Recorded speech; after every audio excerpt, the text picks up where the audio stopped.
Alright folks, here is the completed project. I wanted to show you this little miniature bulldozer I made. I started with a Craftsman GT18 lawn tractor.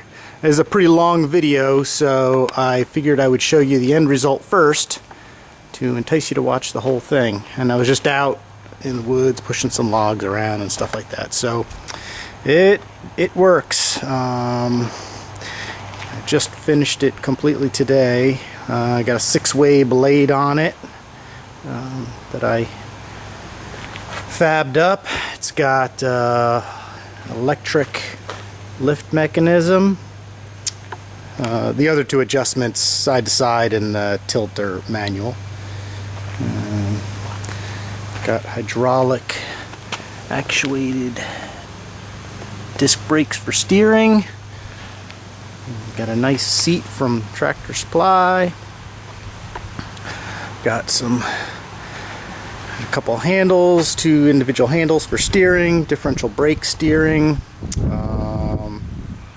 and that's it, all complete. I'm gonna take it out in a couple weeks and start doing some grading and stuff. I want to build it just for, light work. I've got a larger front end loader, but for just grading the driveway and pushing stuff around and plowing snow and stuff, this is a lot better, and it can get into really tight places. So anyway, you can watch the whole video, and I'll show you pretty much soup to nuts how I built the whole thing. So stay tuned. Okay, sports fans, got a new project I'm working on. It's winter here, so it's time for inside projects. And what I'm going to do is take this Craftsman GT18 horsepower mower, and I'm going to put tracks on it and make it into like a little bulldozer, just because I can. It should be fun for off-road type stuff. The candidate vehicle here, I think it's from the late 70s, early 80s. It was donated by a friend of mine, and it runs great. It's a 2-cylinder horizontally opposed engine. It's got 6 speeds, and you got 3 high and 3 low, and there's the shifter to go from high to low. I've been thinking about this project for a little while, and looked around different types of tractors that I could use, and really I had to go with an older type, just because of the thickness of the steel here for the frame rails that I can bolt the undercarriage for the tracks to. Also, since it's stick, it'll be a little bit better, I think, to control than using a hydrostatic drive that everybody's got nowadays. I've already pulled off the seat and the rear fender and some of the running boards here. Just got to do the other side here. So anyway, let's get right into it. I'm going to use, for steering, I'm going to use differential braking. And you can see I pulled off, this is the hub. Originally, you can see they're cast iron hubs, and differential on this thing works pretty good. Do this one way and the other one goes the other way. So I had to figure out a way to brake one side, because this tractor's got one brake on the transmission to actually make it stop and go. So I thought of disc brakes, but those are a little bit more expensive, and I don't think I'm going to need it for the amount of power that I'm going to have. So what I did was took the hub here and I turned it down, because it's a cast iron casting, and it was tapered here. So I turned it down to a uniform diameter, and then I just went and got a floor flange from Home Depot, and this is 1.5 inches. Just happened to be galvanized. They didn't have any black iron ones, so I got what they had, so it's galvanized. And I turned the inside of it so that it was flat, and took the threads off. So now I just drops right on there. And I'm going to braze it right on there. I thought about threading it, but I would have had to cut too much, I think, into the shaft, so I didn't want to take any more material off than I had to. I only took, you know, a few thousandths off of this shaft here. And then I picked up some 4.5-inch drum brakes. They're for mini bikes, and these things were only like 30 bucks a set. So this is gonna go right on there, and I drilled and tapped some holes, so that'll go right on there like that. And then the actual shoes are gonna go, I'm gonna mount on the inside on the transmission side, and I've got a little flange that'll go over that transmission shaft. So you just stick that on there, and that'll ride right there. And I've got the other one for the other side already done. I just brought this one out to show you. So I'll just line that up and yeah, use differential braking. They're cable actuated, I should say. And I'm going to run the cable up underneath and attach it to the steering wheel. I could put levers so I could have individual you know, actuation of each side, but I figured just leave the steering wheel and just put a little arm on the steering wheel to pull on the cables, one in each direction. That way, if I've ever attached any implements to the tractor, I can steer with one hand instead of two. That was the other reason I chose a Craftsman, is because these things over the years, there's just so many attachments I can put on it, you know, as far as snow plows and tillers, and the only thing I won't be able to do is put the mower deck back on. So so the tracks I'm using, and back up a little bit here, I'm going to mount the sprocket for the tracks right to the hub there, and I'm using the undercarriage makeup of a Bobcat MT55, which is the mini loader, mini track loader. And so I got all the sizes, you know, the rollers and the sprockets and the idlers that I needed. And then I went and bought some track. There's a lot of people out there that are making their own steel track, but I'll tell you, I'm a very patient man, but not that patient. So I just went and bought the track. And actually, the MT55 uses a 39 link track, which I thought would be too short. It wouldn't come the full length. It would only come to, you know, about here on the tractor. It wouldn't even come up to as far as the front wheel. So these tracks are actually for a ditch witch, like another mini track loader, and they are 44 tooth or link. So these are 180, 72, 44s.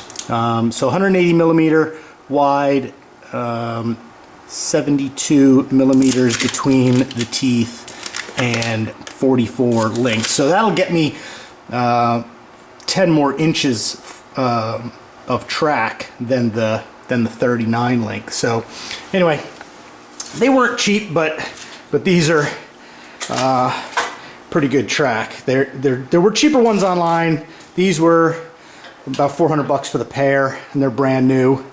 There were cheaper ones online, like I said, but the shipping was going to kill me, so I just went to a local place and bought them, and I think these things will far outlive my little dozer that I'm going to build here. So that's it for now. If you're seeing this on YouTube, it means I've already completed the project and it's running, because nobody likes to publish their failures, so I'm not going to post any of this stuff until it's actually done and going. So look for the completed project. All right. Alright, folks, welcome back. I've been working on the tractor here for a couple months. The first video I showed was back in December, and it's now beginning of February. And I showed you the brake mechanism here, or it's not the brake mechanism, it's the steering mechanism. This part turned out not to be cast iron. It's actually some sort of white metal. I'm not sure it's aluminum or what, but when I tested it, it was so dirty. I couldn't tell that there's actually a steel bushing in there, which is what my magnet was attached to or attracted to. And when I went to braze on the cast iron flange here, it did bad things. So I had to get a new one off of eBay. And you can see it's actually got an iron or steel piece pressed in there. So anyway, so that's the second one redone, or second one done. And I haven't really run into any snags. The most complicated part here that I wanted to show you before I install it was the steering mechanism. And I went back and forth about different types of what I was going to use. Levers, or single lever or two lever, but I went with the old, you can see this steering wheel, and I used the same old steering shaft. And I'll tell you, this tractor has turned out to be the perfect candidate vehicle, because I was able to remove the whole plate here that the original steering mechanism attached to. And I'll show you the bottom. So this just bolts in to the side up in there, and here's the old gear, and it had a rack basically that mounted to that hole, and I just removed the whole plate, removed that, and I'm going to use the steering column here. And what I did was, let me get a little bit closer. So I made up this frame piece here out of 3/4 inch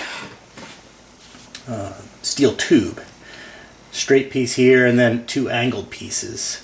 And then I've got pinned in there these two little levers, which I just cut them out of 1/4 inch plate. And then I made this piece. This is I think 1/8 inch plate, and it's just welded top and bottom. Trouble with my camera here. Top and bottom to the original bushing that was on the shaft here, and I ran a pin between the two, so you can see as I steer. Now obviously it's not on the vehicle, so there's no tension on these cables, but as I steer from one side to the other, it goes like that, and it pulls the cable and it will return. And I've got a cable stop there, so I can't go any farther than about 90 degrees, and I got a cable stop on the other side. That one I might have to move in. That's close enough, I guess. Won't go that far. And when they return, there's a bottom stop, so this one can't get. If I didn't have that, this would come so low that it would hit the pin in here and wouldn't work. These cable holders that I made, they're 3/8 bolts that I just drilled the center out, and then I drilled countersunk them so the cable sleeve would just slip right in there. And then I just have a couple of 3/8 inch bolts that I just tack welded on here, and I could adjust the tension of the cable here, but my cable has an end on it that I can adjust it back at the track, so it'll be a lot easier to do it back there. So I'm going to install this back in the vehicle, and like I said, this was the most difficult mechanism to come up with. Everything else has been fairly straightforward. And I'll show you what I've done with So this is, let's see if I can go wide angle here. So this is the undercarriage holder. Basically what the road wheels and the pulleys, not pulleys, idler wheels are gonna mount on. And I've got five axle holes, right, for my 5 road wheels.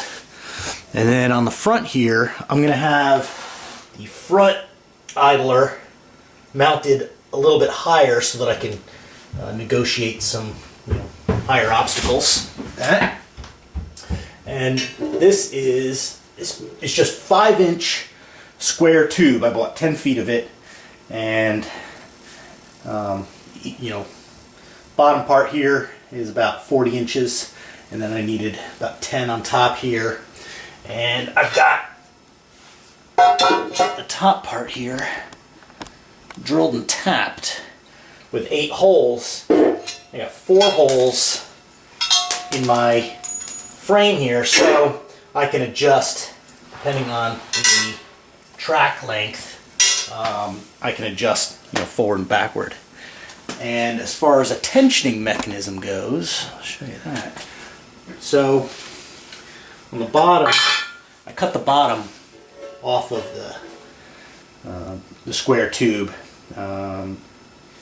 So I got a buddy with a plasma cutter, so that made that a lot easier. So then I had these scraps. This is actually this bottom part. I cut 1 inch off. So I had this bottom piece, and this is what is going to be used as the mount for the rear idler and the tensioning mechanism. So let's see, this piece just slides over. I'm going to get my one of my axle bolts here.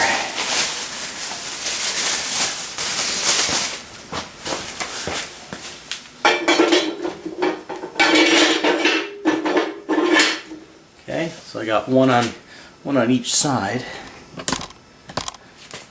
and what I haven't constructed yet is a frame here for a piece of all thread that I'll just weld on a little piece there and piece here. And when I get the track on, I've got about 2 inches of slide here, to tension the track, and then I'll just snug down these bolts in that axle, and we will be hopefully in business. So the road wheels, I'm using, like I said before, the same type as they're used on the Bobcat, and also I'll show you the sprocket. So here's the sprocket I got, and I'm not using the sprocket because this uses a taper shaft with a key in it, and obviously that's not going to mount on here. So what I did is I made a wood copy of this with a hole so it would fit over that lip there, and I'm having them cast at a foundry at a cast iron. So I'll have 2 of those, and I got 5 road wheels on each side. That's 10. The Bobcat ones are like $110 each.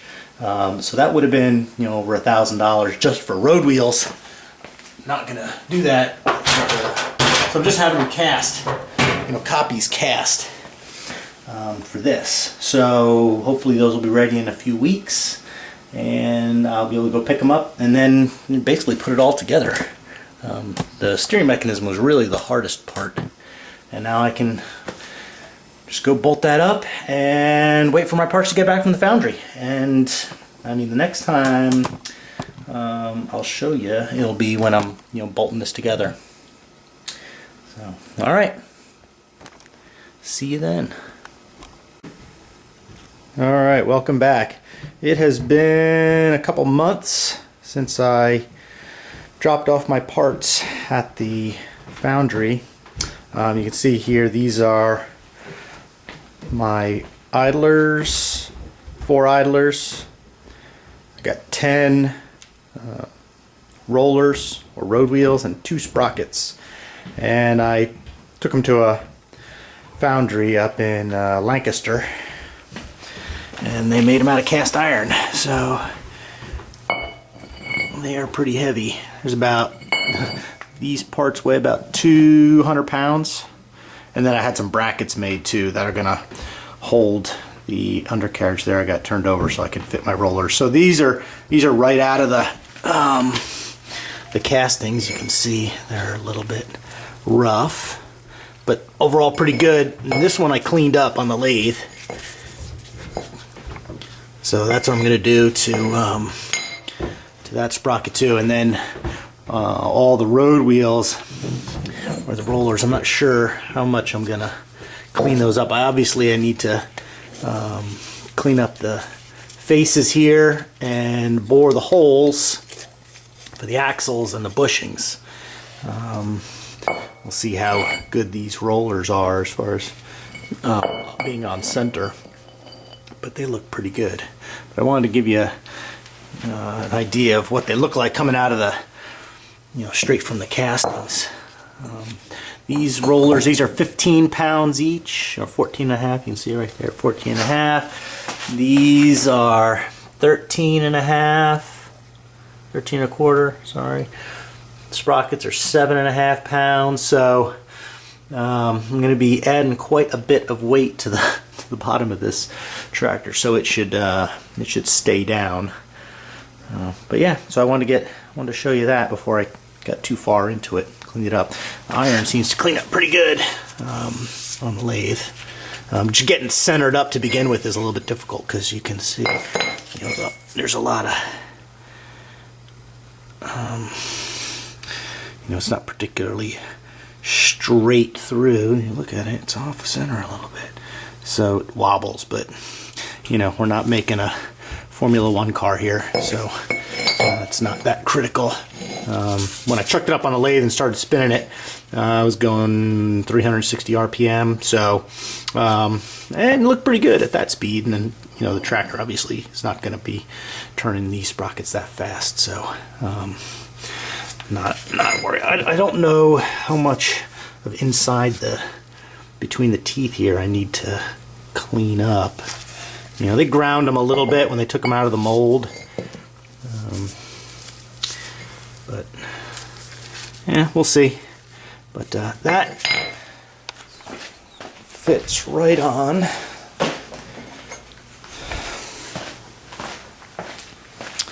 So here's the hub, and set that down. Put this guy on. I'll turn that over. So it fits pretty snugly on there. And then I will just drill the holes. I'll mark the holes from the back and drill them, and attach them to the hubs like that. And that's it. There's not a lot of slop there, so that's good. All right, next time, hopefully, I show you all of these things cleaned up and ready to install on my undercarriage rail there. Until later. And here are all the idlers, 4 idlers, and the 10 road wheels. After truing them up on the lathe and boring them out and pressing in the bronze bearings for the 3/4 inch shafts. So the idlers in the back got a sleeve. So that's a 3/4 inch inside diameter and 7/8 outside diameter. So I pressed in the bearings and then just bored them out to 7/8. So that'll sit on there, and it'll act as a rigid connection in the back, since the tension adjustment, the track tension slider is not as rigid as the rails. And these came out pretty good. Trued them up and then faced them so that they'd fit inside the rails. And you know, there's a couple of blemishes there you can see from the casting, but you know, and like on the outside there, but no big deal. They all trued up pretty nice. So you can see I turned the outside of these nice and true, and faced them, and then yeah. So that's the wheels, and I'll go outside here and show you the sprockets and the setup on the tractor in a minute. So here are the sprockets, and I've drilled them for their lug nuts, lug bolts I should say. I've only got one holding on there. My local hardware store didn't seem to have enough of those 7/16 inch bolts in the length I needed them, so I'm going to have to order some of those. And here is the completed braking mechanism. I've just got it. See on both sides there. Runs, and cables run up, and then see the mechanism down in there. Just mounted to the plate that I showed before. And I'll show you I'll slap that steering wheel on there, and if I just move the steering wheel to the right, actually to the left,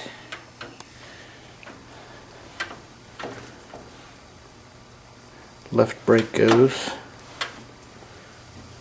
move it to the right, right brake goes, so braking on this side should make me go in that direction. So hopefully that's the premise, at least. So so now I'm going to put the rails, the undercarriage rails there next to the tractor, and get it down on some dunnage.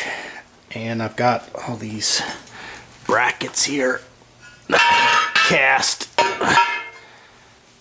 that are gonna go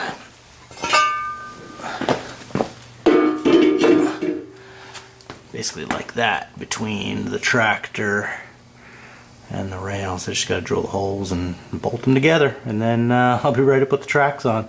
So yeah, should be good. Alright, got it all fabbed up, put together. I put some red enamel paint and primer on the stuff that I cast, just so it doesn't rust really bad, because I don't want to have to replace them.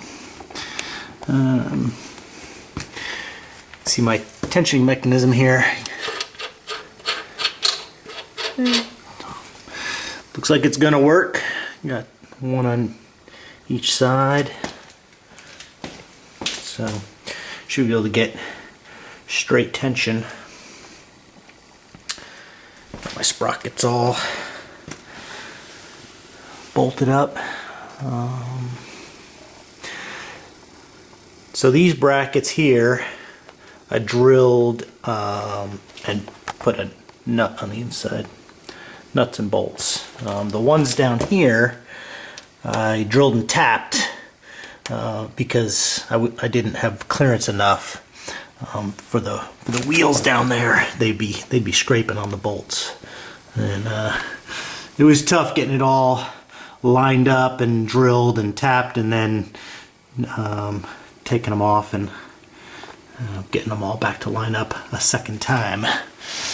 But everything seems to move freely.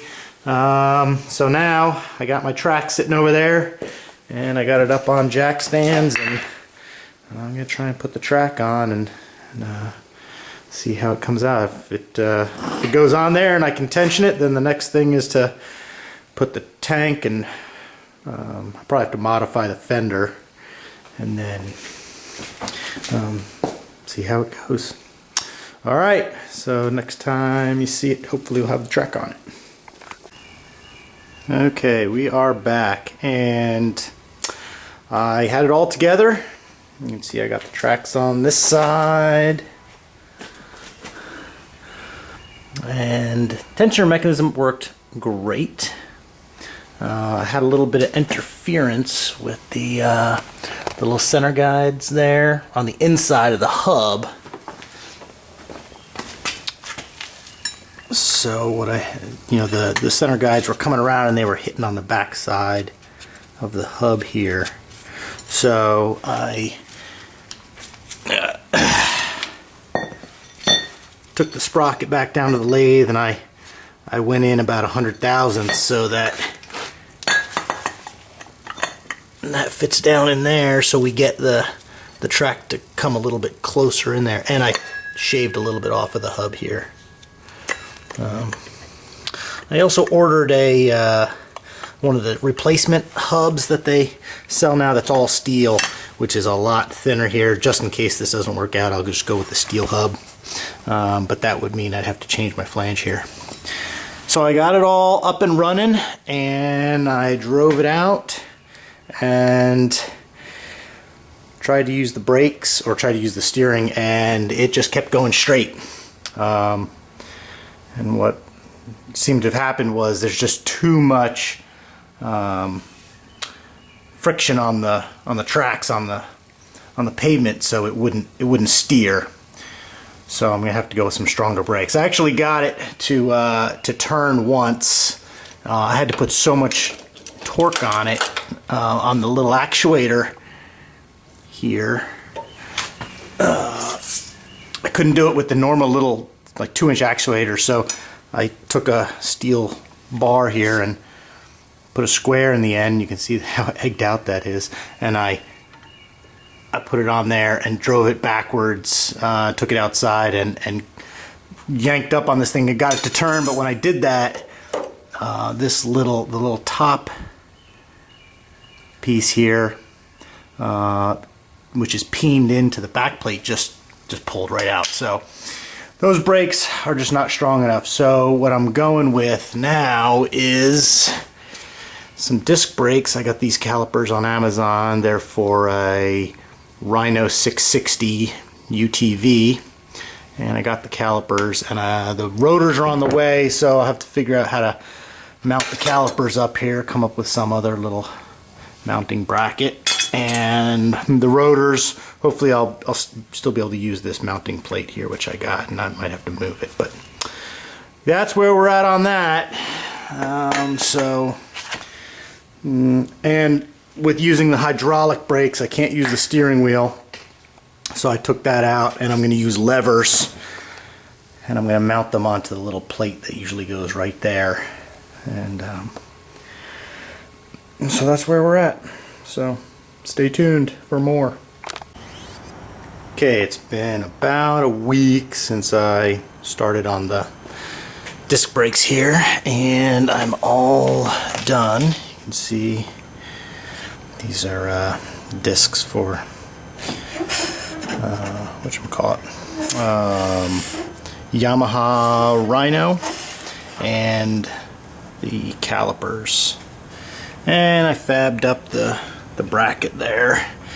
Got it as hard or vertical as I could. And that's about the only place I could fit them, because my mounting bracket was in the way there. So if I had a choice, I would have moved the bracket here a little bit farther forward. But as it was, I didn't feel like drilling new holes and tapping new holes down there. So we'll see how these work. Actually, the holes in the rotor here lined up perfectly with the pre-drilled holes that the flange here came with. So I just enlarged them to 3/8 and put the bolts in there. And I did the same on the other side. And I ran the plumbing on this side a little differently, because the master cylinders, which are mounted right back in here, you can can see the master cylinders have the outlet on the side here. So on the right side, there's plenty of room here for me to route the line down. You can see it under there, under the frame. But on this side, there was just no room to make a turn there with the rigid line. So I just came out the side here, went down along the frame and the bracket, and once I get the footrest and the fender on, the only part that'll be showing is that little part there. So I don't know if I'll put a guard on that or not. We'll see if it starts to get in the way or gets in danger of getting snagged or damaged or something. Guess I could have come, well, no, I couldn't have come up into there, because regardless I had to punch a hole in the side there. Guess I could have come up you know, through this hole, come out, and then got in, but again, working with this rigid line was not that easy. So and yeah, I got this side all fabbed up. I used 2-inch angle iron, 1/4 inch thick, and basically made an S there. You can see I just trimmed off pieces to make clearance for the bolts and things, and then had to mill out some for clearance for the calipers and such. And actually, these calipers are on backwards. This is the caliper for the right side, should be, but with the bleed holes, it just, I had to have the bleed holes on top, so I had to mount them backwards. I hope it doesn't mess it up too much. But on a regular Yamaha, the way they would have been mounted would have been with this one on the right and the other one on the left. I think they're mounted on the back side here instead of the front side. So hopefully it doesn't mess up too much. So I bled the system and I made my rods here. They're a little bit long. I haven't trimmed them yet, because once I put the seat on, I'll see what size, what length is comfortable. But just used 1/8 inch thick 2-inch angle here to make the brackets for the right and left, and just used, I think this is 11 gauge 3/4 square tube I got at Home Depot, and just heated it with the torch and bent it, and bent it again there, so that when I put the dash down, it'll clear the dash. And bled the system, and it's pretty tight. The throw on the piston here is 1 3/8 of an inch when there's no fluid in it, so that's how far it'll totally go. And you can see it doesn't go more than 1/2 an inch in, so I'm getting pretty good pressure there.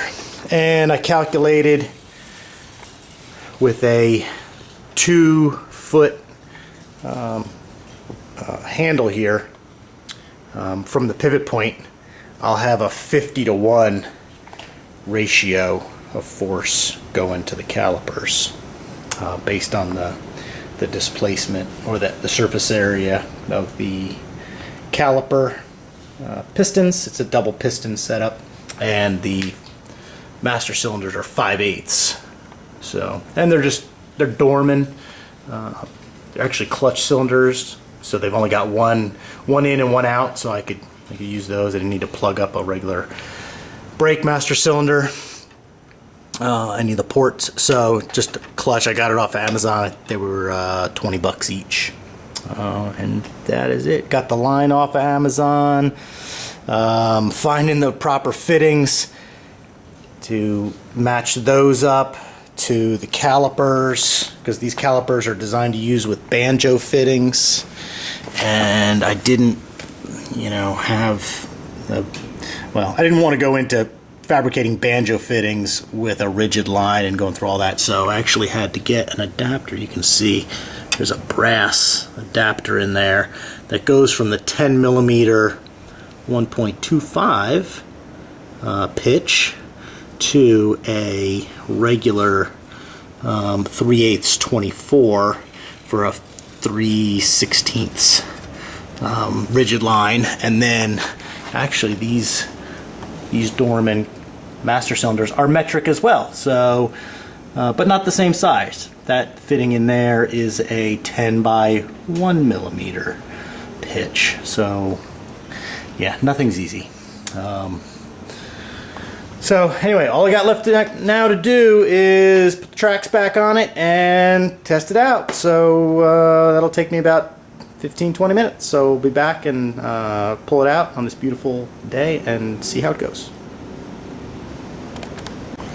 All right, as you can see, it's not in the garage anymore, so obviously it's working. Found a couple of problems when I was putting the track on. Made a minor miscalculation, and the rotors are right on the edge of the track, so I have to figure out how to move the track over or turn the rotors down a little bit or something, because it's you can see the track is riding up on the rotor a little bit.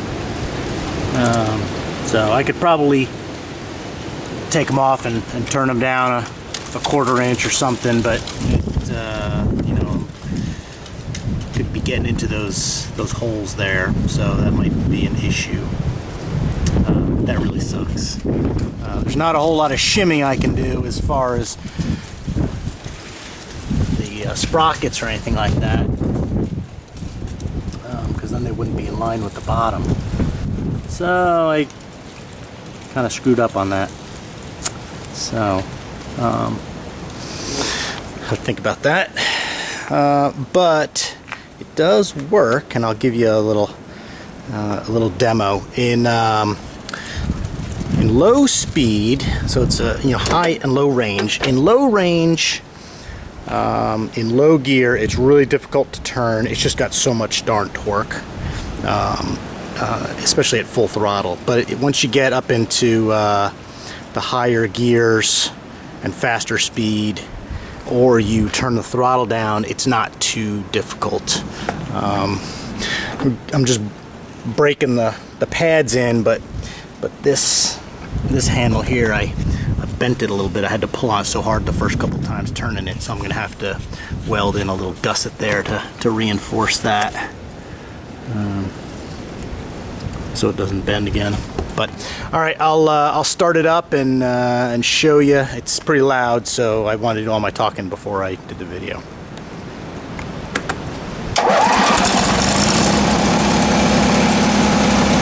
All right, so we're in low range. Put in first gear.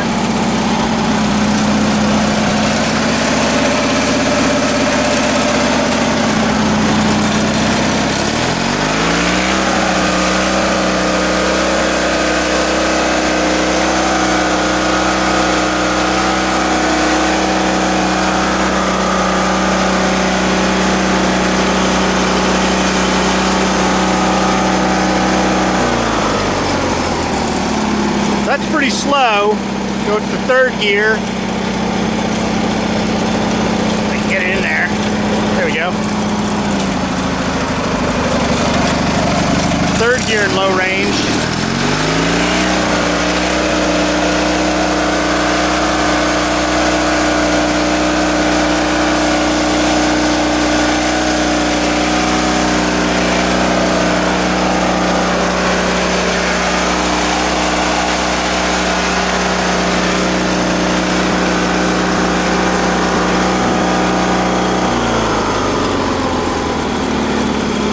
Do a little K-turn here. All right.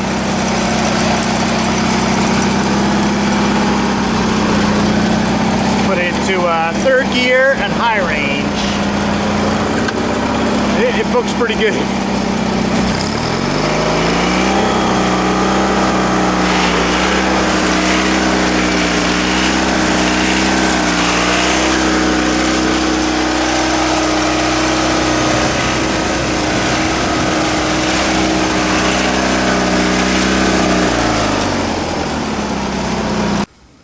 Alright, welcome back. And I wanted to show you here what I had set up to lift the plow. So I got the plow all installed, got the brackets welded on there with pins, and I just got little pull pins so I can just pull them and I can take the whole bracket off. And originally what I had was this wasn't on here. I had a snatch block suspended from this pin right here, and I had the winch going up and over the block and down to here, the pivot point for the plow, and it worked great. Went up and down. Problem was that when I tried to push something, the plow just doesn't have enough weight on it, and the plow just got pushed up. So I needed a way to keep the plow down. So I'm going to a linkage here. Get this with one hand. So I'm going to go with this linkage, and I've got a electric linear actuator that I'm going to replace the winch with, so I can get it up and down and keep it down. So that's what I'm going to do now. And there's my actuator. I got it off of Amazon for $70, and it'll lift, it says 225 pounds, and it'll hold 500 pounds. So once it's down, it should hold it pretty good. So the winch, I might put it on the back and see how it goes there, but then I wouldn't be able to put my 3-point hitch on. I took it out for a test drive the other day, and everything works great. Steering works, the steering brakes, I think they just needed to be worn in a little bit, and yeah, it works great. You can see I got some dirt on it. Pretty front heavy though. If I had to do it over again, I'd probably move the brackets a little bit farther forward, but since that's the longest track I could get in that size, in that pitch, I'd either have to go with a different track if I wanted to keep the same pitch, not same pitch. If I wanted to keep the same triangular setup in the back, I'd need a different width track. I think I could get one with the same pitch, but it would have to be wider, and that way I could get that front roller out here farther out in front, underneath the engine. But it's a great hill climber, and it moves pretty good. So once I get this done, I'll get some video of it going around with the blade going up and down. So that's it for now. All right, we are almost completely done now. You can see my mechanism here for the lifting the blade. Got my electric linear actuator there, and I got this 120 pound gas strut, I guess the kind of thing that you'd use for the hood on your car or something like that. And then up top you can see I've got this adjustment thing, so with the spring, and I'll demonstrate this, I can push it down to ground level, and if the actuator needs to go farther, then it can push lower, or if the blade hits a bump or something like that, it'll push up against this linkage here, pull this part back, which will give me a little bit of shock absorption, so I'm not beating up my linear actuator. And you can see I've got pins in my get that out, so I can vary. Oh, I'm gonna have to loosen that up a little bit so it'll pivot, but that pivots. And I might put a linear actuator on the arm there to get this thing to go back and forth. So yeah, just about, okay, just holes drilled down through my rail there. And I'll show you here. I just wired up a switch just a dual, it's a momentary dual throw, dual pole switch. And let me see if I can show you here as I actuate the switch. Okay, up.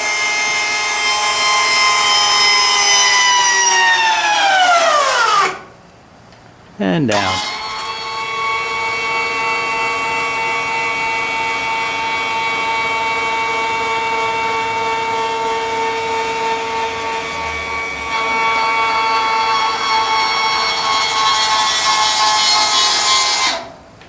And you can see this linkage will actually go over center if I want it to, or I can just lock it out right there. That way any push up is actually going to be, you know, force is going to come straight up this linkage into here, and that way it doesn't beat up my components there. But that's all the way down. You can see it's on the ground there. And if it were to push up, yeah, it's just pulling up on that, just pushes against those pins. So that's that. Let me set my tripod up, and I'll show you some driving around with it. Alright, pulled it out here onto the driveway, and I'll just go around and do some driving up and down the driveway here. You can see, I'll do a couple of different gears. There's a low and a high range. It goes pretty good in 3 high, so on flat ground like this it'll be great. Alright, here we go.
Alright, there you go. All done. Probably put a little, reinforcement back here, but I needed to determine how high the blade was going to go so that when I get force on the blade there, it doesn't want to spread my rails apart. So, alright. I hope you all enjoyed it, and good luck building your own.